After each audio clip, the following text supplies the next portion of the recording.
কে ভেতরে যাবে আর কে দোলকে যাবে, কোন ধারে শিশি ভোট দিলে বা নৌকায় ভোট দিলে বা দাড়ি গোলায় ভোট দিলে এরকম কথা বলে যদি কেউ আপনাদের কাছে আসে, আমি বলছি তাদেরকে সামাজিকভাবে বয়কট করবেন।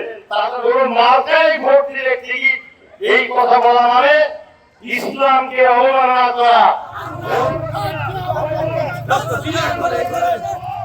বিশেষ মার্কায় যদি ভোট দাও তাই বেহেশতে টিকিট, এটা বেহেশতে দেওয়া যাবে।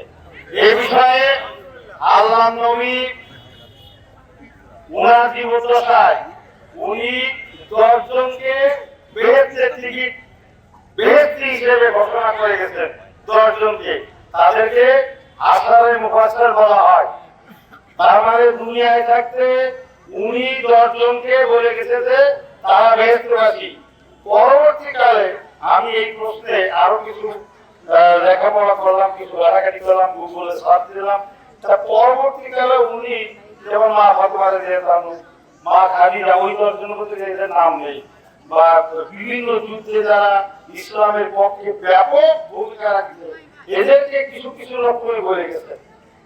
এছাড়া কে ভেতরে যাবে আর কে দোলকে যাবে, কোন ধারে শিশি ভোট দিলে বা নৌকায় ভোট দিলে বা দাড়ি গোলায় ভোট দিলে এরকম কথা বলে যদি কেউ আপনাদের কাছে আসে, আমি বলছি তাদেরকে সামাজিকভাবে বয়কট করবেন। তাদের ওই হাদিস শোনার আমাদের সময় নাই, হাদিস শোনার আমাদের সময় নাই। এক্সট্রিম মশার কয়েল প্ল্যান্ট ফাইবার দিয়ে তৈরি, ডেঙ্গু চিকুনগুনিয়া বাহি সহ যে কোনো মশার বিরুদ্ধে দেয় এক্সট্রিম সুরক্ষা। আল্লাহ নবীর উপরে কোন নেতা নাই, উনি সুস্পষ্টভাবে কিছু লোকের বেহেশতের ব্যাপারে টিকিট দিয়ে গেছেন। কোন মার্কায় ভোট দিলে টিকিট, এই কথা বলা মানে ইসলামকে অবমাননা করা এবং অসৎ উদ্দেশ্যে ইসলামের কথা মানুষের কাছে বলা। অতএব এই কাজটা আপনাদেরকে হুঁশিয়ার করে দিয়ে যাচ্ছি, উচ্চারণ করে দিয়ে যাচ্ছি, আপনারা ভোট অবশ্যই চাইতে পারবেন।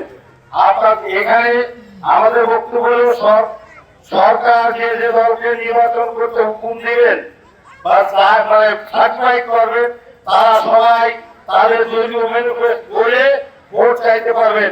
কিন্তু আমাদের কোন মুসলিম সেন্টিমেন্টকে পুঁজি করে তার মুসলমানের নিয়ম নীতি হাদিসের অবজ্ঞা করে কোন ভোট চাইলে আমরা অবশ্যই বিএনপির পক্ষ থেকে আগামী দিন আপনাদের বিরুদ্ধে প্রতিরোধ গড়ে তুলবো এবং আমরা প্রতিরোধ গড়ে তুললে এই অঞ্চলে কিন্তু আপনারা এই ভারতাবাদী রাজনীতি করতে পারবেন না।